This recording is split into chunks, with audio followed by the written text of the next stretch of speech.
جنات عدن مفتحة لهم الأبواب متكئين فيها يدعون فيها بفاكهة كثيرة وشراب.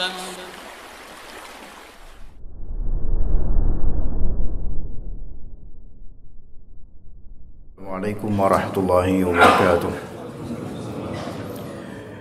Innal hamdalillah nahmaduhu wa nasta'inuhu wa nastaghfiruh wa na'udzu billahi min shururi anfusina wa sayyiati a'malina.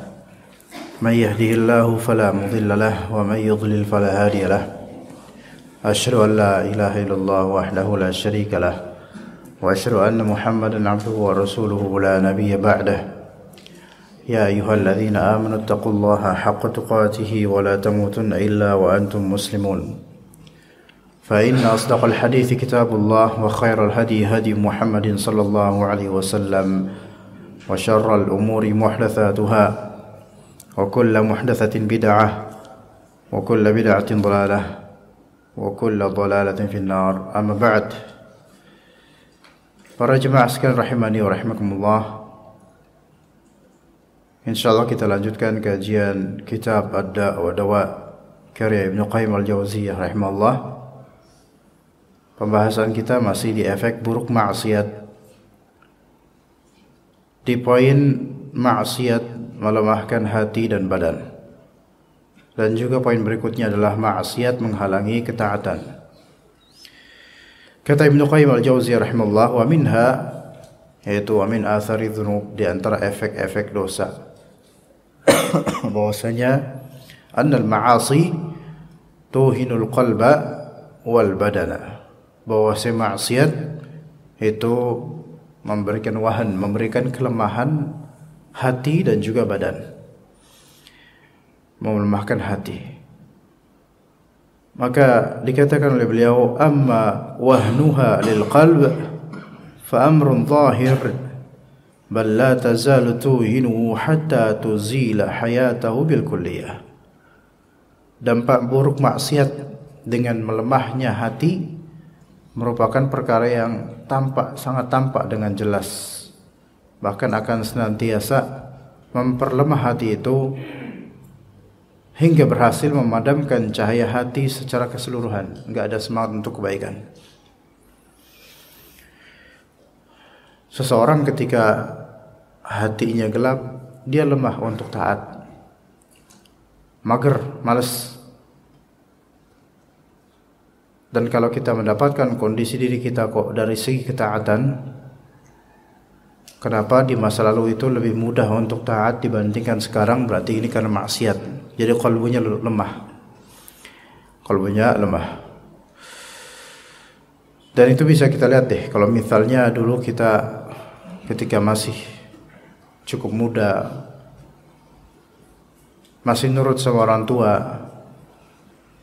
masih bisa habis subuh tadarusan, habis maghrib tadarusan, tilawahan dulu. Namun sekarang ternyata untuk kayak gitu susah, nggak bisa. Ini dan nggak semangat untuk tadarusan, tilawah dan misalnya. Ya ini karena maksiat. Ya, walaupun alasannya sibuk. Karena boleh jadi dia sibuk sekaligus maksiat. Maka Allah buat dia sibuk dengan dunianya dan melupakan amal ibadahnya yang dulu rutin dia kerjakannya. Juga kelemahan hati dari segi azam, dari segi tawakal, dari segi thiqah billah, percaya sama Allah, dari segi husnuzan kepada Allah, berbaik sangka kepada Allah. Itu kan amalan hati. Azam, keyakinan pada Allah, percaya sama Allah, husnuzan pada Allah, tawakal sama Allah, ini semua amalan hati. Melemahnya dan meredupnya hal-hal ini dari hati kita, itu merupakan efek yang konkret, nyata sekali. Ini karena maksiat. Ini karena maksiat. Mudahnya kita mengandalkan manusia dan kurang percayanya kita akan Allah, akan suatu perkara di masa depan. Oke, ini karena banyak maksiat. Coba banyak istighfar. Dulu kita mungkin gak khawatir akan rezeki, jemaah. Sekarang seperti mulai agak khawatir akan rezeki. Ya secara logika memang sekarang harga lebih tinggi. Dan ya jazakallah khair. Harga lebih tinggi dan kebutuhan juga lebih banyak. Bismillah.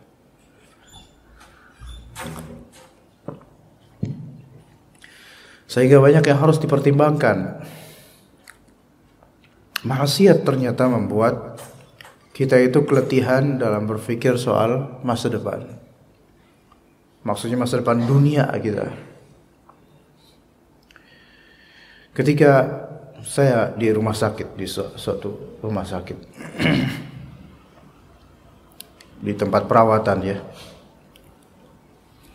untuk kehamilan istri, ada seorang dokter perempuan dan dia disebut prof, yaitu profesor, memiliki ilmu yang kecerdasan tinggi mungkin, insyaallah ya pastinya begitu ya.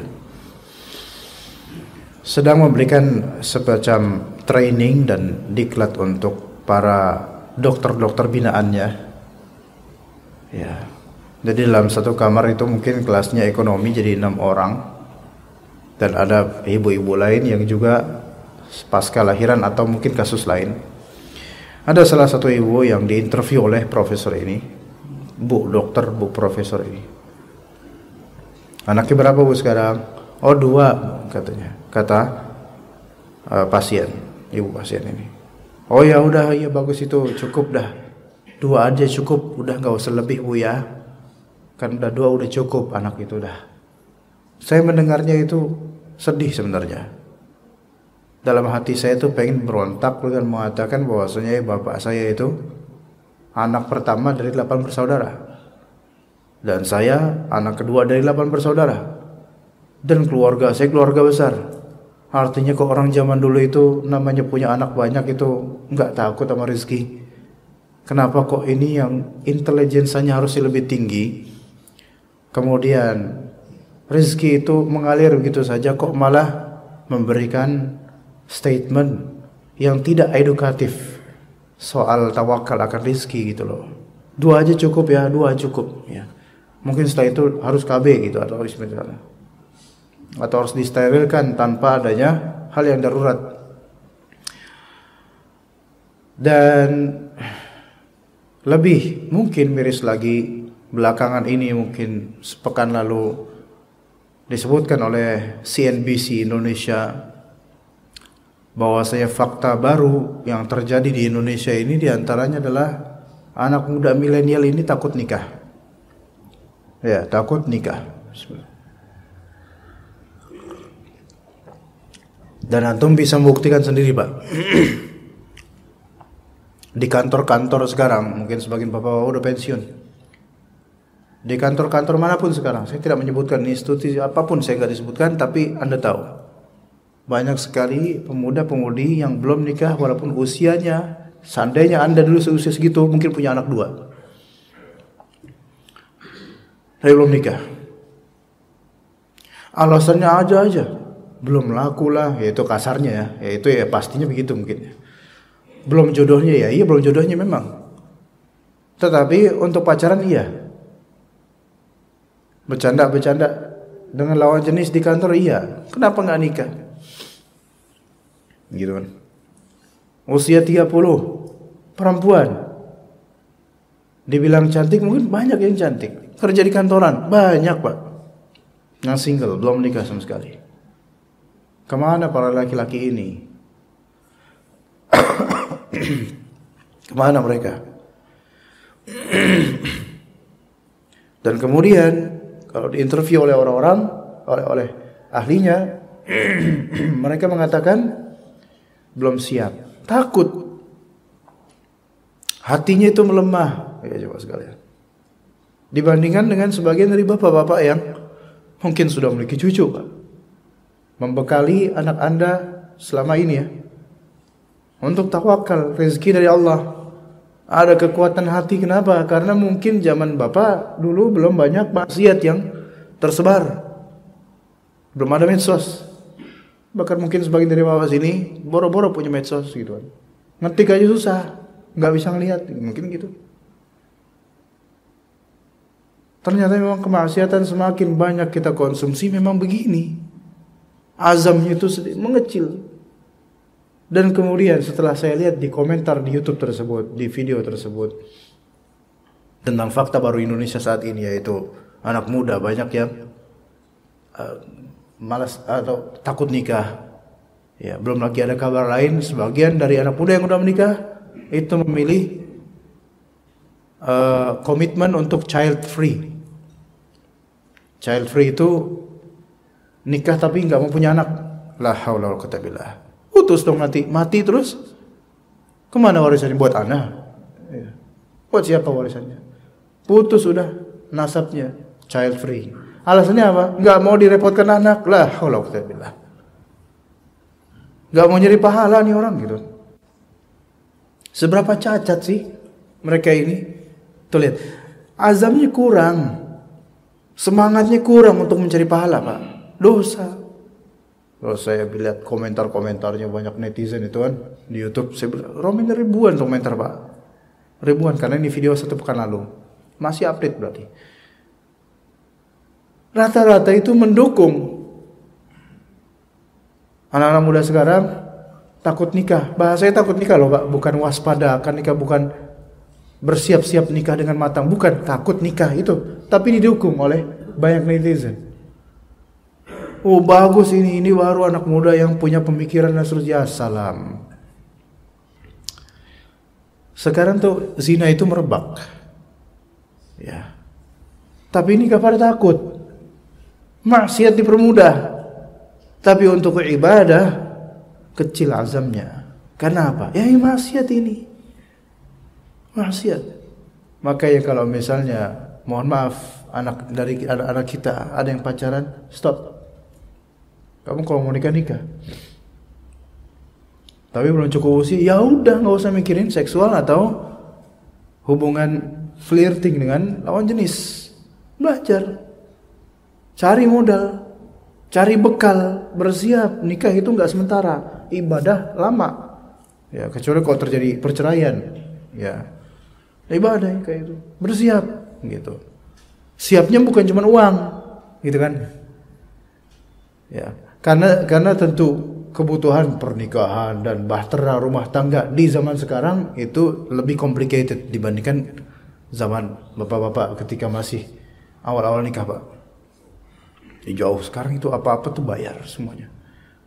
Harus pakai duit materi gitu loh. Nggak ada itu mau ngemis berarti. Itu harus banyak bersiap. Makanya anak muda sekarang itu perlu mental itu dipersiapkan dengan kembali kepada Allah Azza wa Jalla. Tapi mental ini tidak akan didapat oleh orang yang rajin maksiat.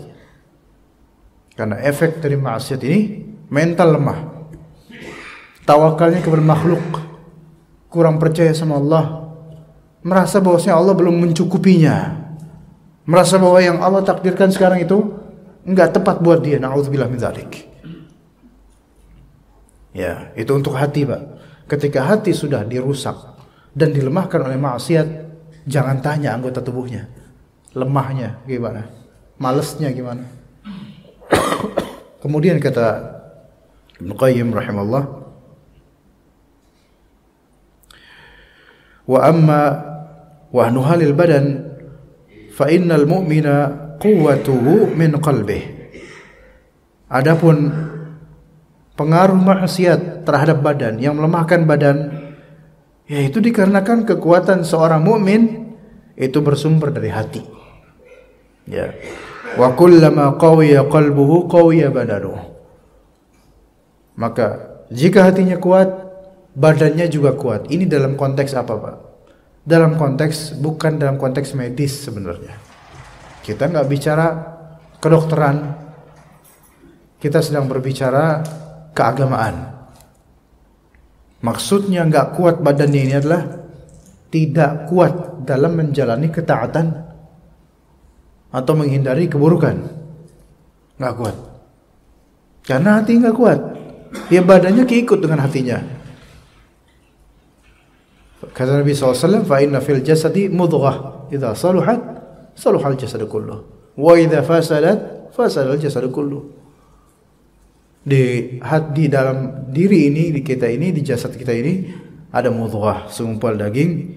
Jika itu baik, maka baik semua jasadnya. Jika itu buruk, buruk semua jasad. Ini secara medis dan juga secara religius, ya.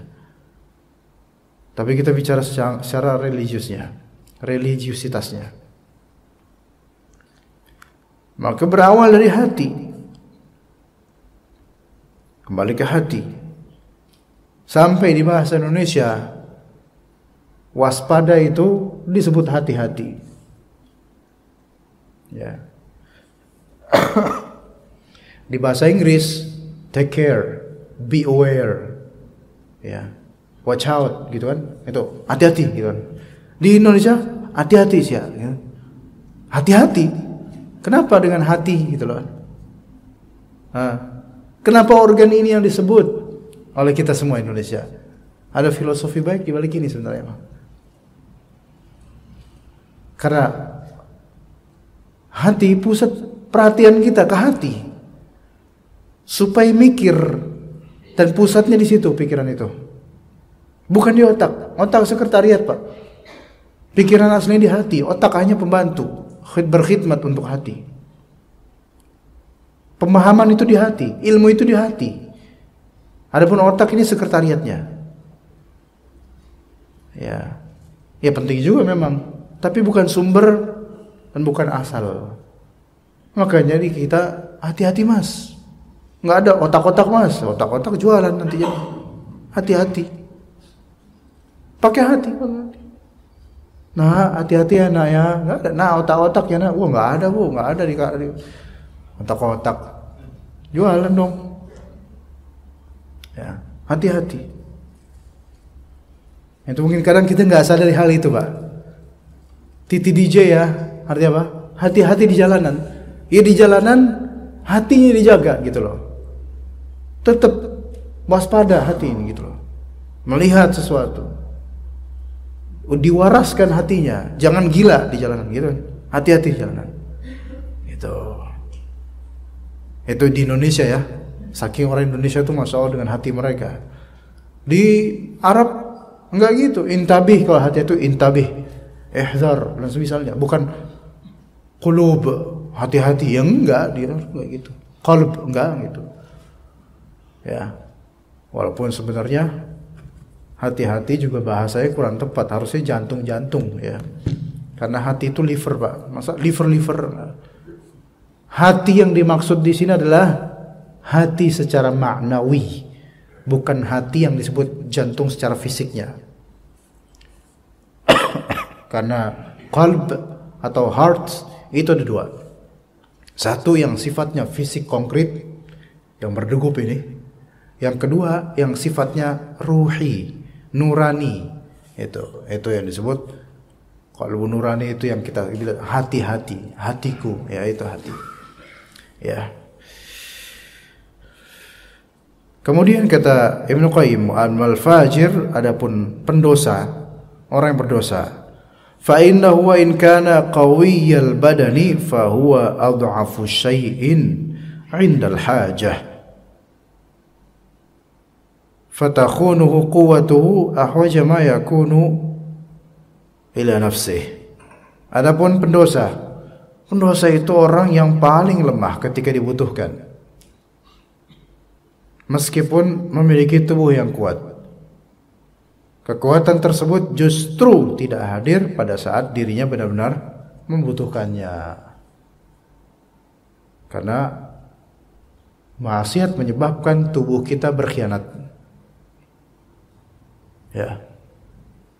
Maksiat menyebabkan ketika maksiat itu adalah pengkhianatan pada Allah Azza wa Jalla, sendiri, pembangkangan atau penyimpangan, penyelewengan, kesalahan, maka Allah hukum juga tubuh ini pun membangkang, malas, menyeleweng, ya, berontak, dan semisalnya.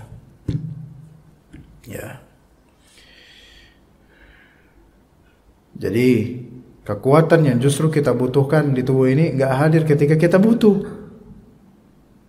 Kita butuh apa Pak untuk kehidupan ini? Zikir. Kita butuh apa? Salat berjamaah. Kita butuh apa? Ke majelis ilmu. Maksiat membuat itu semua nggak bisa. Padahal itu adalah kebutuhan kita. Ya. Sekarang orang yang ketagihan sabu-sabu atau semisalnya, mana yang lebih dia prefer? Mana yang lebih dia pilih? Sarapan apa sabu-sabu? Sabu-sabu dulu. Bukan sarapan bubur Pak, sarapan sabu-sabu dulu. Nyimeng dulu gitu loh. Dan seterusnya. Karena itu sudah dosa nyimengnya dia ini udah mengkhianati dirinya sendiri, pelakunya. Maksiat itu nggak ada yang bisa dipercaya Pak. Nggak ada yang bisa dipercaya. Pada waktunya dia akan berkhianat pada kita, membuat tubuh kita itu berkhianat pada kita. Pokoknya adalah pelajarannya adalah hukumannya dari Allah. Tapi kita kadang-kadang imam nggak nyadar atau memang belum dihukum aja, jadi kita ya masih terus. Iya. Kadang kita udah sadar hukumannya, tapi sudah kadung, lanjut aja lah, gitu. Periksa aja diri kita jemaah. Kita tahu nih maksiat. Kita tahu ini gara-gara maksiat ini saya jadi lemah tubuhnya. Ya tapi tetap aja. Ya udah kadung. Mikirnya gitu kan. Kadungnya Anda di dunia itu tidak ada terkadung-kadung jemaah.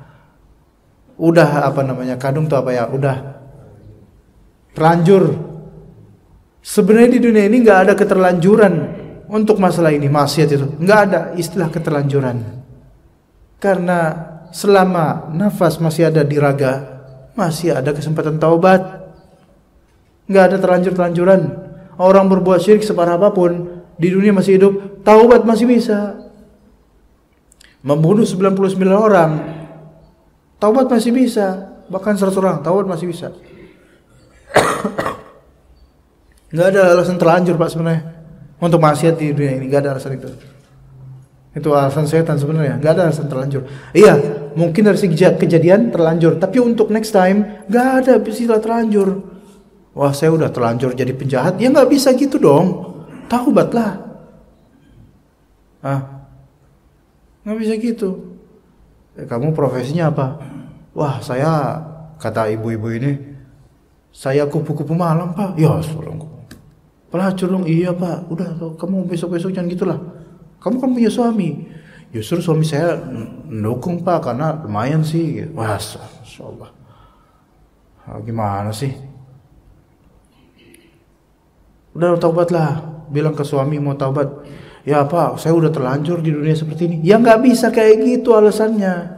Masa di akhirat kita nanti ditanya oleh Allah, kenapa engkau melacur sampai mati tuh masih melacur? Telanjur ya Allah. Ya nggak ada telanjur. Kan ada kesempatan taubat. Ya, taubat aja, nggak ada kesempatan terlanjur, nggak ada disebut terlanjur. Wah, dia terlanjur taubat dia. Setan yang ngomong gitu baru. Setan tuh yang ngomong gitu. Wah, dia udah gitu lagi ya? Oh, enggak. Kenapa? Terlanjur taubat. Berarti setan nih yang ngomong kayak gini.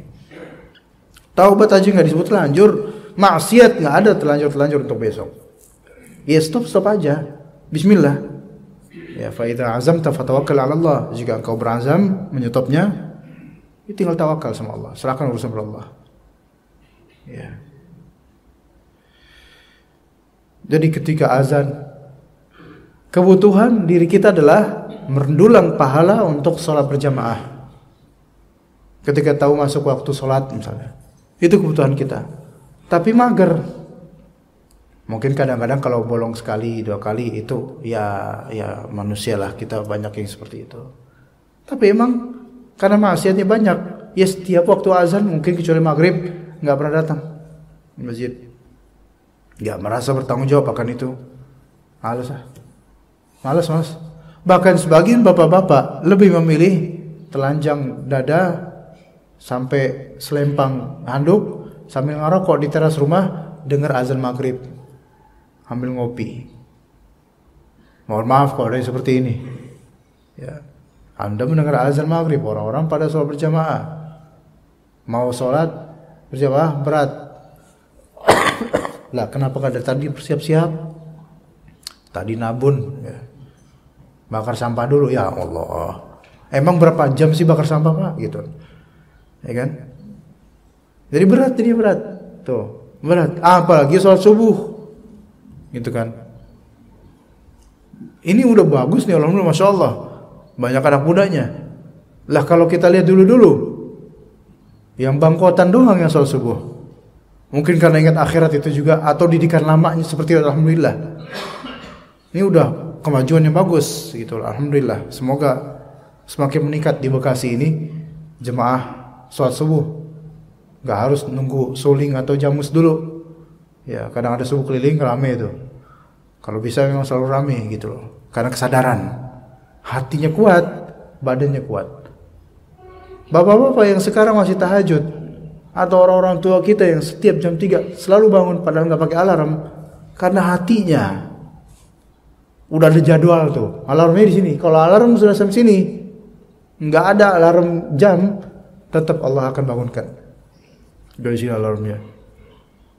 Kayak orang ketika dengar azan, alarmnya di sini langsung. Walaupun itu kadang-kadang kita melanggarnya mungkin. Ya. Lihat di sini, perhatikanlah kata Ibnu Qayyim. Perhatikanlah, ya. Wa ta'ammal quwwata abnani Faris war Rum. Kaifa khanatuhum ahwaja ma kanu ilaiha wa qahruhum ahlul iman biquwwati abdanihim wa qulubihim. Perhatikanlah kekuatan tubuh kaum Persia dan Romawi. Mereka besar-besar yang justru melukai diri mereka sendiri pada waktu mereka benar-benar membutuhkannya, hingga mereka dikalahkan oleh orang-orang beriman dengan kekuatan hati dan tubuh orang-orang beriman. Suatu ketika Ibnu Mas'ud radhiyallahu anhu sedang mengambil sesuatu di bagiannya agak atas. Ada para sahabat di dekat beliau. Mereka berada di agak kebawahan dikit. Kemudian ada tersingkap angin, ada angin menyingkap jubahnya. Tersingkaplah kemudian dan terlihat khiffah saqaihi. Betisnya tuh kecil. Ya. Khafif, kecil betisnya. Mungkin Abdullah bin Mas'ud ini kurus. Ya. Ketawa para sahabat. Ya. Maka Rasulullah SAW memberikan peringatan, jangan tertawa, jangan menertawai hal seperti ini. Bahkan saya bersumpah bahwasanya kedua betis beliau ini lebih besar daripada gunung Uhud dari segi apa? Nilai value-nya di akhirat. Ya pasti jauh lebih besar, insyaallah. Di sini kita nggak membahas tentang harusnya prima tubuh itu, ya atletis seperti bodybuilder atau seperti para atlet harus keker, itu silahkan, tapi nggak harus. Tapi bukan itu sebenarnya yang dimaksud di sini kekuatan. Kekuatan yang dimaksud di sini adalah kemampuan tubuh sampai tujuan ibadah. Itu maksudnya. Bisa nggak dia kayak gitu? Rahimahullah, ada seorang namanya Mbak Idris. Saya pernah mungkin cerita di sini. Di kampung Mbah Kakung saya dulu, di daerah Boyolali. Kampung. Ada kampung, di dalam kampung itu kampung lagi gitu, kampungan banget. Itu beliau hampir 1 kilo mungkin bolak-balik ke masjid. Dan beliau sejak zaman dulu tahun 60 atau 70-an itu istiqamah sampai wafat tahun 2000 sekian belas kemarin. Istiqamah untuk apa? Salat di masjid itu, saya lupa nama masjidnya mana. Dan itu jaraknya jauh. Hujan diterabas sama dia, pakai payung. Itu orang udah tua banget. Katanya umurnya lebih dari 100 tahun dan udah bongkok. Pikirannya nggak ada lagi selain mau sholat 5 waktu jemaah sekalian. Ini ibaratnya Abdullah bin Umi Maktumnya zaman ketika itu ya. Dan itu bongkok, jalannya tuh kelihatan cepat gitu karena kakinya pendek. Bongkok, kaki pendek. Dari segi penampilan orang mungkin udahlah nih orang nunggu tutup usia nih kayaknya. Pakai jas hitam. Dari dulu kayak gitu terus. Dari sejak zaman saya belum berjenggot sampai saya udah berjenggot, kayak gitu terus beliau. Ya. Tapi apa yang membuat beliau dengan seperti itu? Salat, hujan, panas, tetap salat. Tetap ke masjid, Masya Allah. Apa yang membuat beliau begitu? Dan ke masjidnya sebelum azan sampai masjid. Sampai warga itu atau marbot atau orang di kayak masjid melarang beliau azan. Padahal beliau yang berdatang paling awal. Sebelum marbot, sebelum siapapun. Tapi nggak boleh azan. Kenapa? Suaranya jelek banget.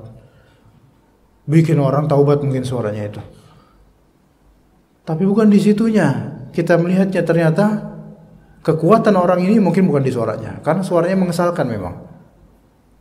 Suaranya gak enak didengar. Tapi kegigihan beliau berasal dari hati dan azam yang kuat untuk sholat berjamaah. Dan sehingga tubuhnya itu terprogram terus untuk itu. Yang tadi saya bilang alarm itu kalau udah di hati diterbas apa-apa. Begitu. Ya. Orang Persia Romawi sebesar apapun tubuh mereka bangun tahajud nggak bisa. Ayo Pak. Orang Nasrani ini atau orang tubuh besar, tatoan, ya. Suruh tahajud, tahajud nggak bisa, nggak bangun. Atau suruh bangun, final Liga Champion. Wih bro, final Liga Champion. Liga Champion Pak, bola. Di final nih, bangun. Loh, kebalik. Bola bangun, tahajud susah. Ini hati melemah. Ya. Mungkin bola dari sisi maksiatnya mungkin ringan ya, enggak begitu, enggak seperti maksiat pada umumnya, enggak. Karena bola permainan gitu loh. Tetapi kok untuk hal itu bisa gitu loh. 2 jam lagi. Ya kan? Babak 1, babak 2 gitu kan. Ya, ada beberapa teman itu Masya Allah menggabungkan antara nonton bola sama Qiyamul Lail. Ya. Nonton El Clasico, ya, Real Madrid Barcelona. Ya. Babak 1. Wah, jagoannya mungkin mau kalah atau apa. Jeda 15 menit, tahajud ya. Aduh. Anda nggak tahu ini doain apa supaya jagoannya menang kali ya. Babak kedua ya gitu. Anda nggak tahu apakah ada taufik atau nggak habis itu tuh pemainnya tuh. Ada yang menggabungkan gitu ya. Ya itu oke lah. Ya kita nggak mengatakan itu. Ya itu jauh sudah tahajud, udah qiyamul lail ya, Masya Allah bagus. Ya alhamdulillah. Jadi berat bagi orang-orang yang biasa maksiat walaupun tubuhnya besar. Ya. Ada mungkin misalnya orang-orang dekat sama masjid, depan masjid bahkan. Ke masjid bahkan kalau dia pincang atau dia patah kakinya, ngesot aja bisa. Tapi ini enggak. Togap. Dekat masjid. Dengar azan. Kayak enggak dengar apa-apa. Karena fi udhunihi waqra. Seolah-olah di kedua telinga itu ada penutup. Ya, itu tuh lemahkan hati dan badan. Jadi sama seperti orang yang sakit nggak bisa ke masjid. Sama seperti wanita haid yang seolah-olah nggak boleh ke masjid, gitu loh. Kedelapan, kata Ibnu Qayyim al-Jauziyah rahimahullah, hirmanu ta'ah, maksiat itu menghalangi ketaatan. Sangat sinergis, searah dengan poin sebelumnya. Maksiat melemahkan hati dan badan, maksiat menghalangi ketaatan. Kata beliau, "Falau lam yakun lidzanbi 'uqubatun atau 'uqubatun illa annahu yasuddu 'an ta'atin takunu badalah wa yaqta'u tariqa ta'atin ukhra fayanqati'u 'alaihi tariqun thalithah thumma rabi'ah wa halumma jarra. Ya. Ana baca terjemahannya aja. Andai kata perbuatan dosa tidak ada hukumannya kecuali akan menghalangi ketaatan yang seharusnya menempati posisi dosa tersebut, serta merintangi jalan menuju ketaatan kedua, ketiga, keempat, seterusnya, maka hukuman ini sudah cukup. Gini loh. Andai kata perbuatan dosa itu hukumannya cuman apa? Cuman menghalangi ketaatan. Dia asli mau taat, tapi gara-gara ada dosa sebelumnya, dia nggak bisa taat. Ya, harusnya dia melakukan taatan nih. Ya, begitu. Dan dia akan ada rencana taat di waktu berikutnya, atau waktu berikutnya lagi ada rencana taat. Ternyata dosa itu bisa mempengaruhi taat yang pertama, bisa mempengaruhi taat berikutnya itu bisa mempengaruhi. Sehingga bukan cuma taat yang pertama doang yang terpengaruhi oleh dosa, tapi taatan berikutnya sampai dia mungkin taubat atau melupakan dosa itu. Jadi seandainya dosa itu hukumannya cuma menghalangi ketaatan, maka itu hukuman itu sudah cukup musibah itu. Sudah cukup itu sebagai musibah buat dia. Ya. Dosa jika hukumannya hanya menghalangi ketaatan, seandainya hukuman dosa hanyalah menghalangi ketaatan, maka itu sudah cukup musibahnya sebenarnya. Iya. Karena yang tadinya orang yang mau taat nih, tapi karena dosa, ya udah nggak jadi. Gitu. Contoh nih subuh. Ya. Soal subuh udah baik nih, taat, masya Allah, alhamdulillah. Tapi kemudian misalnya pas subuh nanti kalau ngobrol sama jemaah, ngobrol terus ngegibahin salah satu tetangga kita misalnya. Itu Pak Anjol kayak gitu banget ya, ngobrol. Dosa. Ya.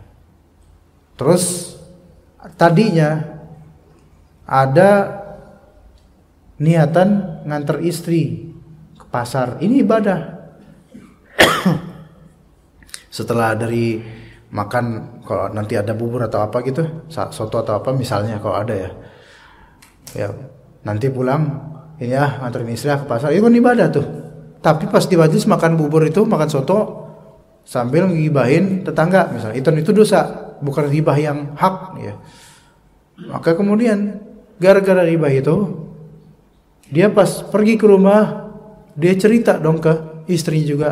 Oh, istrinya nyambut. Oh ternyata gitu ya bang ya, dia kayak gitu, nyambut tuh. Ya, klop dah. Yang tadinya mau belanja nggak jadi gara-gara apa? Ketutup sama dosa ini. Bisa seperti itu, bisa. Ya.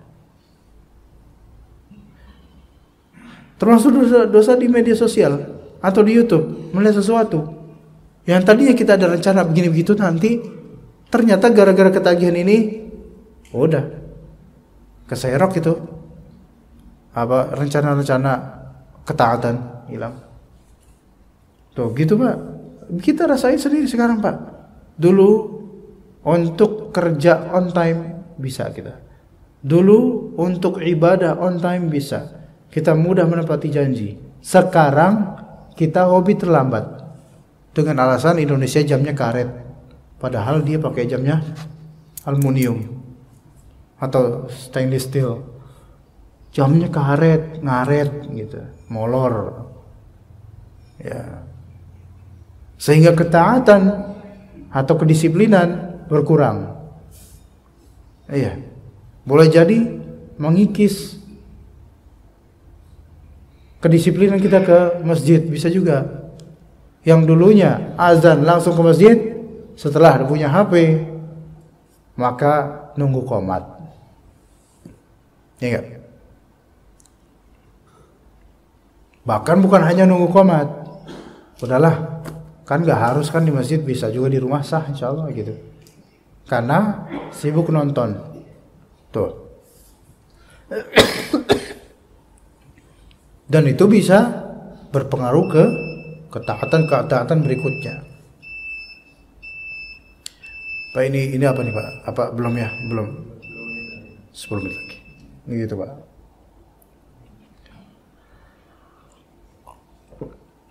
Dan kata Ibnu Qayyim, padahal satu ketaatan lebih baik daripada dunia beserta isinya. Amal ibadah apapun itu secara global umumnya ya, lebih baik daripada dunia beserta isinya. Karena dunia ini sementara. Adapun amalan baka, insyaallah pahalanya. Semua tentang dunia ini isinya kehilangan doang, jemaah. Semua yang Anda cari, semua yang Anda usahakan dunia ini akan hilang. Makanya hidup di dunia ini adalah kehilangan, kemudian kehilangan, kemudian kehilangan, kemudian kehilangan sampai orang-orang kehilangan kita. Itu hidup di dunia. Ya. Hidup kita di dunia ini kehilangan, kehilangan, kehilangan, kehilangan, kehilangan sampai selesainya kehilangan itu kapan? Orang kehilangan kita. Baru kehilangan dunia ini selesai, finish. Ya. Kehilangan tentang apapun materi dunia, perkakas dunia itu tidak masalah insyaallah selama tidak kehilangan iman kepada Allah. Cukup. Seseorang bisa dia kehilangan rumah, disita karena kecurangan orang, mungkin. Selama dia tidak hilang imannya, Allah jamin buat dia. Bahkan orang yang hilang imannya pun Allah tetap jamin kok rezekinya, gitu loh. Pokoknya kehilangan apapun di dunia ini, walaupun mungkin membuat hati kita sakit, jangan sampai iman kita hilang. Hati-hati loh jemaah.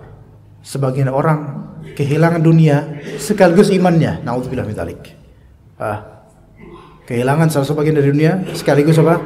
Imannya juga hilang. Nauzubillah min dzalik. Sebagian orang tuh.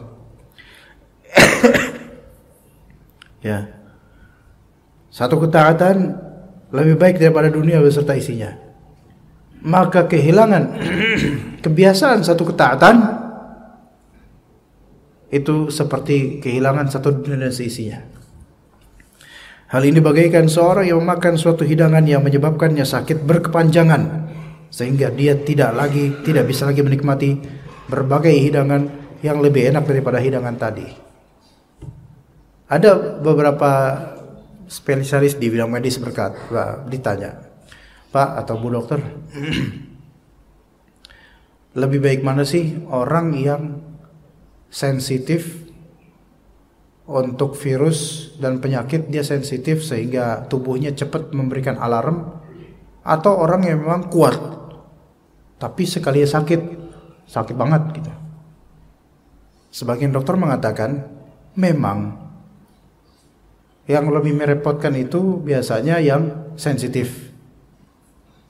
Tapi justru yang sensitif itu biasanya lebih terjaga. Loh, kok bisa gitu? Iya. Karena orang yang tidak sensitif, maksudnya kuat ya, memang kuat ya. Jeroan makan banyak nggak kena. Ini tapi itu ibaratnya adalah menumpuk tanpa disadari. Ya Pak, itu paham maksudnya Pak. Adapun yang sensitif itu sekali makan lemak kambing, pusing. Aduh, astagfirullah. Berhenti dia. Itu lebih terjaga sehingga dia nggak mau lagi makan itu gitu loh. Kecuali kalau dia bebal terus makan itu, bodoh amat lah. Nah, itu memang bebal itu mah. Udah dikasih warning, tetap aja itu silahkan sok nanti sakit-sakitan. Kita pun begitu dengan dosa.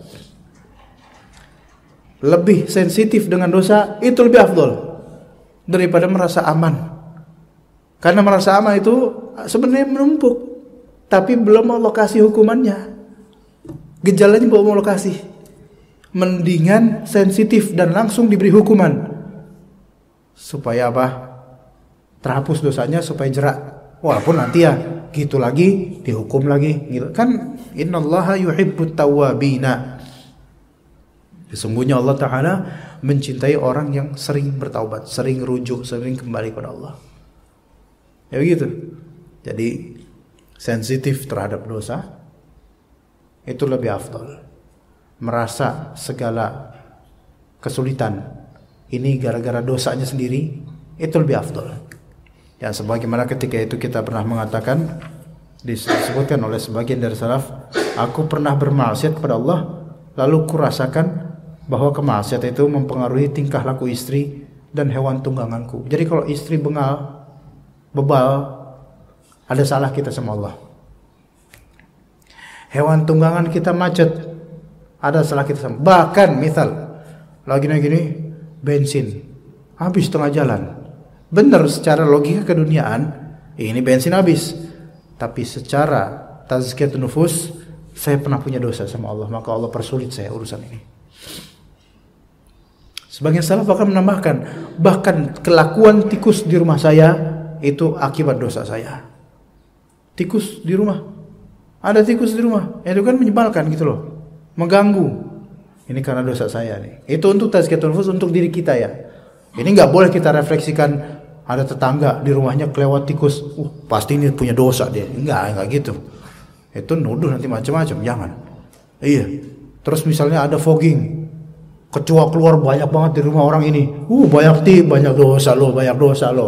Nah, apa kok gitu ngomongnya? Tuh kecoa banyak. Emang dosa gue jadi kecoa gitu? Dia bakal berargumen lah. Tapi untuk diri kita aja masing-masing. Jangan untuk orang lain. Untuk orang lain kita husnuzon. Untuk diri kita introspeksi diri. Ya, begitu ya jemaah sekalian. Masih berapa menit lagi? 5 menit lagi dah. Udah 10 menit belum Pak dari dulu. Ada pertanyaan jemaah untuk saya sini? 5 menit mungkin bisa kita isi pertanyaan tanya jawab. Ada? Tidak ada. Ya silakan Bapak. Kalau futur itu gimana? Apa yang termasuk? Futur, oke. Pertanyaan sangat penting, bagus, masya Allah. Futur bukan future ya, future itu masa depan. Tapi futur ini dari fa, ta, waw dan ra. Futur itu adalah seperti pausing, pause gitu dia. Dia pause. Seperti ada jeda rehat, seolah-olah seperti rehat dan cooling down, males. Yang tadinya semangat, futur. Yang tadinya punya kegigihan, tiba-tiba berbalik untuk tidak melakukannya lagi, malas gitu. Futur ini ada yang umumnya futur memang sebabnya maksiat. Tapi ada kalanya futur kalau dosisnya dosis normal, maksudnya dosisnya tidak domplang, boleh jadi itu rahmat gitu loh. Nah, jadi futur ada dua kemungkinan, tapi kemungkinan terbesar maksiat. Ya. Apa indikasi futur ini sebabnya maksiat? Indikasinya adalah hilangnya semangat, hilangnya rasa, berbalik arah, dan terlalu domplang antara tadi dengan sekarang. Itu akibat maksiat. Jadi hilang rasa, kayak sholat kita dulu pernah enak Ramadan, Syawal hambar. Ini futur karena maksiat. Tapi ada futur yang bukan karena maksiat, tapi karena butuh rehat atau karena rahmat Allah, karena rahmat atau rehat. Kayak gimana indikasinya? Indikasinya dia tidak kehilangan rasa, hanya ada pengurangan sehingga mungkin tidak sesemangat sebelumnya, cuman tidak meninggalkan kewajiban dan tidak meninggalkan total, enggak. Saya kasih contoh. Kalau misalnya salat qabliyah zuhur kan dianjurkan 4, 2-2 gitu. Ba'diyah zuhur kalau bisa 4 juga, 2-2. Udah rutin kayak gitu. Kemudian dia ba'diyah malah enggak. Qabliyah aja lah. Ba'diyah ini karena ini waktu makan siang gitu kan. Oke, ini enggak apa-apa. Dan itu itu hanya meninggalkan sebagian saja dan bukan meninggalkan kewajiban, dan itu karena ada alasan, dan itu enggak lama, enggak sampai seterusnya dia kayak gitu, Pak. Sementara doang. Contoh lain, pekan lalu dia semangat ngaji, 1 hari 1 juz. Tapi pekan sekarang mungkin karena kesibukan dia agak berkurang. Tapi bukan meninggalkan sama sekali, 1/2 juz per hari. Tapi tetap istiqomah. Ini memang ada segi futur. Tapi futur di sini maksudnya adalah jeda untuk rehat. Ya, gitu. Para orang tua rata-rata mengalami futur, Pak. Makanya ketika mungkin untuk banyak ke beberapa tempat nggak bisa karena udah nggak mampu banyak. Itu futur. Tapi bukan futur yang tercela, futur karena uzur gitu. Mungkin memang butuh rahmat dan mungkin karena butuh rehat, atau mungkin inilah rahmat Allah untuk orang-orang tua supaya udah jangan kemana-mana dulu deh, mikir aja lah, ibadah aja lah gitu. Itu futur, Pak. Seperti itu, Pak ya. Tapi ketika kehilangan rasanya, ini pasti karena maksiat. Karena maksiat itu menghilangkan cahaya, menghilangkan rasa. Gitu, Pak ya. Iya. Pertanyaan sangat bermanfaat. Semoga memberi manfaat juga untuk bapak-bapak ya. Dan semoga Allah Ta'ala jadikan diri kita sebagai hamba Allah Ta'ala yang soleh, istiqamah dan husnul khatimah. Semoga Allah Subhanahu Wa Ta'ala jadikan keluarga kita, anak-anak kita, istri-istri kita sebagai qurratu a'yun. Semoga Allah Ta'ala jadikan kita para bapak sebagai imam bagi orang-orang yang bertakwa di keluarga kita. Dan semoga Allah Subhanahu Wa Ta'ala rezekikan pertemuan yang saleh di akhirat nanti dengan keluarga yang saleh salehah, sehingga berkumpul bersama di akhirat di surga dimudahkan oleh Allah Azza wa Jalla. Semoga Allah Subhanahu Wa Ta'ala berikan rahmatnya pada kita di alam kubur, di kemudian hari akhir. Allah berikan naungan yang terbaik buat kita sehingga terhindar dari panasnya matahari ketika itu. Allah Subhanahu Wa Ta'ala ampuni, rahmati, berikan maaf dan uzur pada kita di hari perhitungan amal. Allah tutup amal buruk kita. Allah tutup amal buruk kita di dunia ini, Allah tutup, sehingga Allah Ta'ala semoga juga tutup di hari akhir nanti. Barang siapa yang tidak Allah tutup amal buruknya di hari akhir nanti, maka sungguh kesian orang itu, dan semoga kita tidak termasuk yang seperti ini. Dan semoga Allah Subhanahu Wa Ta'ala mengizinkan Rasulnya alaihi wassalam memberikan syafaat untuk kita sehingga dimudahkan untuk ke surga, dihindarkan dari azab neraka, dipermudah untuk menuju orang-orang yang tercinta di antara Rasulullah SAW, kemudian juga orang-orang saleh dari keluarga kita, terutama juga dari para sahabat, para tabi'in, orang-orang saleh dari ulama kita. Semoga Allah Ta'ala rahmati kaum muslimin dan memberikan keberkahan pada keluarga-keluarga muslimin, memberikan pemaafan bagi orang-orang yang sedang bersalah, memberikan uzur bagi orang-orang yang tidak sengaja melakukan suatu kesalahan. Semoga bagi yang punya hajat dalam waktu dekat, semoga Allah tunaikan dan mudahkan hajatnya sampai sempurna. Bagi yang mungkin memiliki harapan baik untuk beramal soleh seperti umrah atau haji atau ibadah lainnya, semoga Allah Ta'ala kabulkan permohonannya. Semoga Allah Subhanahu Wa Ta'ala jadikan kita semua satu keluarga muslim besar yang Allah Ta'ala mudahkan perjalanan di hari akhir nanti. Wassallallahu ala nabiyina Muhammad wa ala alihi wa sahbihi ajma'in. Subhanakallahumma bihamdika asyhadu an la ilaha illa anta astaghfiruka wa atubu ilaik. Wassalamualaikum warahmatullahi wabarakatuh.